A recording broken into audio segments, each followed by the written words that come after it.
On December 28, 1908, an earthquake with the magnitude of 7.1 struck Italy. The ground shook for about 30 to 40 seconds and it reached about 186 miles. Right after the earthquake, a 39-foot tsunami devastated about 91% of all the buildings and killed about 80,000 people. Okay, we had the 2010 Haiti earthquake, and as you can see, the springs underneath this represent the plate tectonics, and as plate tectonics grow, they start to slide, causing earthquakes. And when you just set it down and it moves a little bit, that you can see that's just a 1 on the scale. And the Haiti earthquake was a 7.2 out of 10, so as you can tell, that's obviously a more severe earthquake. Like this. That's a more severe earthquake in history. That's why it's remembered for a lot of damage, a lot of death, and not to mention the deaths from the earthquake itself, but they also had the disease cholera going around from the pollution in the water, causing about 13,000 deaths. And they're still trying to rebuild today, so that's how bad it was. Okay, so this happened in Chile, 1868, so that's like over 200 years ago. The main disaster was an earthquake, it was 8.5, so it caused a tsunami 15 hours later. It was an estimated like 70,000 people died, and that was in northern Chile, so around the coast. The first wave wasn't like really recorded, but the second wave was over 90 feet. It happened on the coast, so that means that the coast was like for importing, exporting and stuff. So since that was destroyed, like a lot of trading and selling and stuff was like gone. So that caused like $30 million in damage.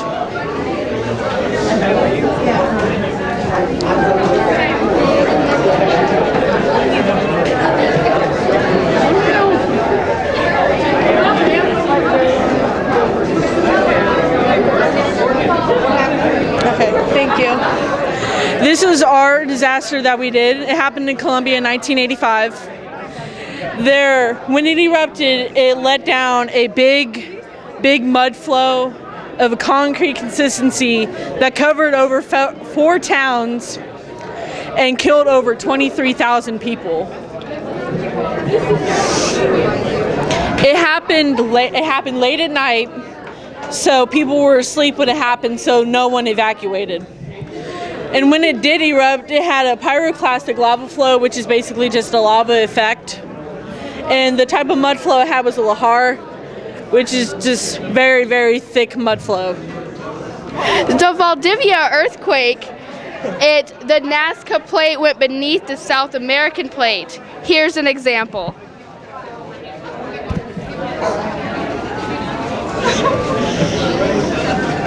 This is Mount Vesuvius, and the first recorded eruption was on August 24th in 79 AD. A powerful earthquake 17 years beforehand prepared Mount Vesuvius to erupt, and an estimation of 2,000 people died because of the eruption. The cities of Jerusalem and Pompeii were totally buried in volcanic ash. In a comparison to a city today is Indianapolis, and Pompeii had about 8,000 to 12,000 people living there, and Indianapolis has around 900,000 people. So if an eruption in Indianapolis happened like the Mount Vesuvius, then approximately 2,000 people would die there too, and the city would be covered in volcanic ash. Mount Vesuvius is 4,023 feet high, and the last eruption was in 1944, and it's still active. A major way of income during ancient Pompeii was their agriculture, and they would trade their fish sauce and their potent wine. They were very welcoming to other cities, so they would let them stay in their inns and let them shop, and they could sell and trade while they were staying there. Italy used to be called the Italian Republic. It had a parliamentary democratic republic with a multi-party system, and Mount Vesuvius is considered to be one of the most dangerous volcanoes because it is still active and because it has erupted more than 50 times.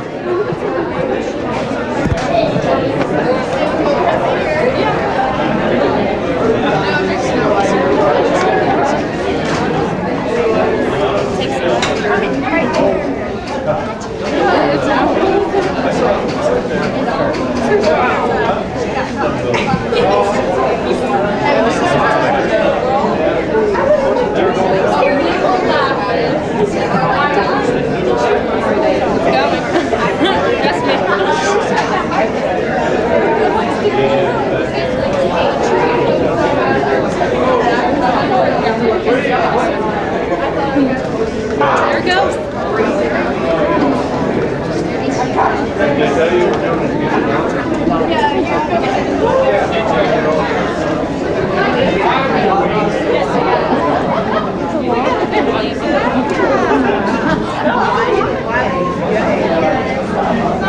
Okay, so I'm Tyler and that's Tiffany, and we did a earthquake, and we took a RC car and put it under the box, and going forward and backward is making the box move, so it's resembling an earthquake.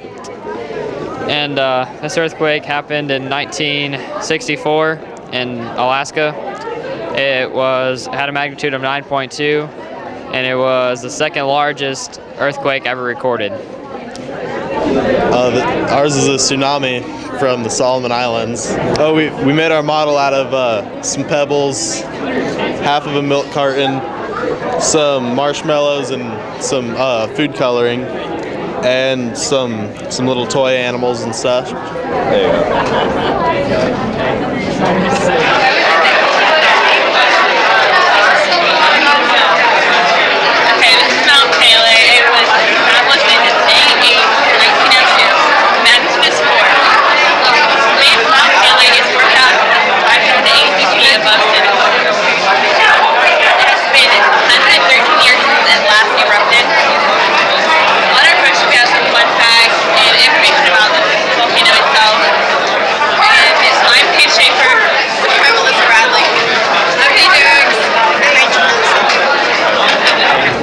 This is the Tohoku earthquake of Japan, March 11th in 2011 at 2:46 p.m. at a 9.0 magnitude on the Richter scale. And the earthquake was located about 80 miles from the city of Sendai, Miyagi.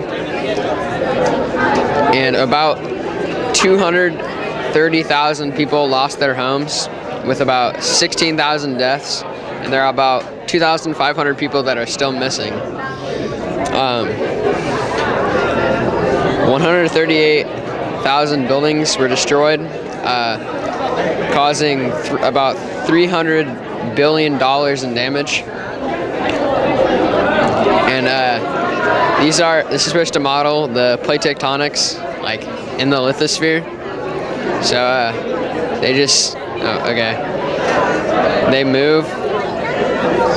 Okay, I can't, okay.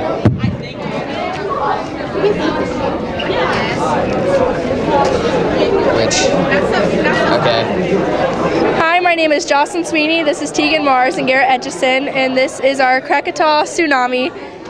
The Krakatau Tsunami is one of the biggest tsunamis ever recorded in history. It also killed about 36,000 people.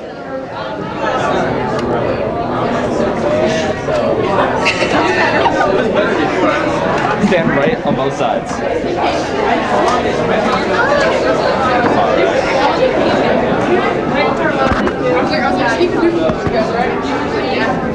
it off.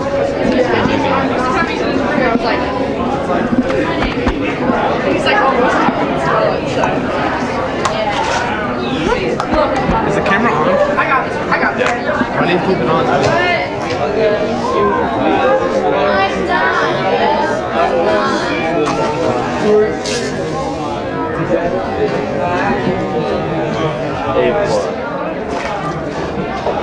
We did Sumatra, 2004. It happened on Boxing Day, which is the day after Christmas. It started in the east side of the Indian Ocean and moved all the way across the Indian Ocean into Africa and wiped out people on the coast that weren't expecting it. And what happened with the tectonic plates was one decided to move 11 meters forward when normally they'd only move a few inches a year, which causes a huge earthquake and wipes out, well, and the earthquake, since it was underwater, caused a huge tsunami, which wipes out a good coastal region of the Indian Ocean. I'm Jordan Reinhold, and my group members have left me. Kiana Kennedy wants to present our lovely poster, and no, she's not. All right, well, we did Mount St. Helens. It erupted in 1980, and March 25th, I believe it was. There were 57 deaths and major economic and political and natural disasters caused by this. And yeah, it just, our replica here, we're out of ingredients to make it explode again, so I apologize for that, but this is the main bit of it.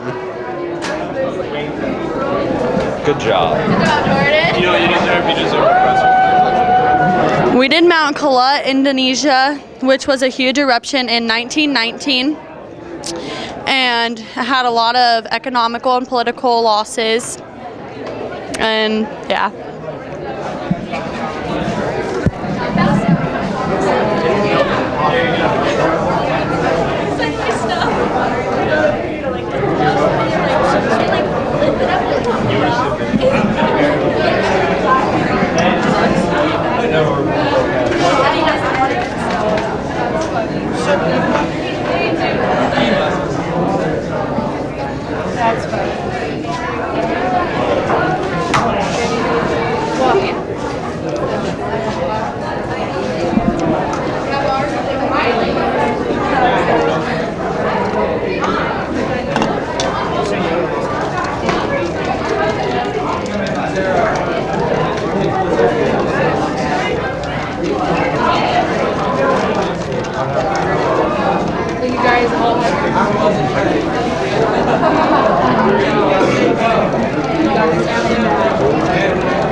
Maybe that time was the best time.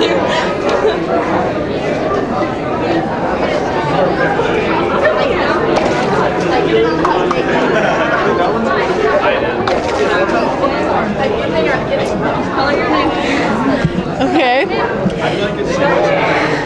So our disaster was a tsunami, and it was representing the one in Tohoku, Japan in the year 2011.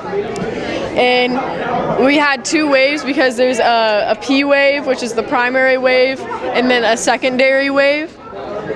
And there was also damage caused by the tsunami. Like there was the nuclear power plant that suffered lots of damage, which caused the radiation, and the Earth was actually shifted off its axis. Good job, Sarah Schaller. Hello, local Rochester viewers. I'm Austin Nutter. Here is Alan Pfeiffer, and here is Nicole Spencer. And our PowerPoint and physical representation was over the Kamchatka earthquake of 1952. And just a quick rundown of some fun facts of the earthquake. It happened underneath water but close to land, so the immediate effect of the tsunami that followed happened. And this is the 5th largest earthquake of all time, number 5, folks. Its magnitude was a 9.0, and the largest ever is 9.5. So we were close. We were close here. Nobody died during this earthquake or tsunami, but 6 cows died. they just couldn't move out of the way fast enough. There's not much else to see here because it happened in communist Russia, so not a lot of things were going on then. Here's Hawaii, and it's not to scale, but the effects of the tsunami were felt because it was such a large earthquake.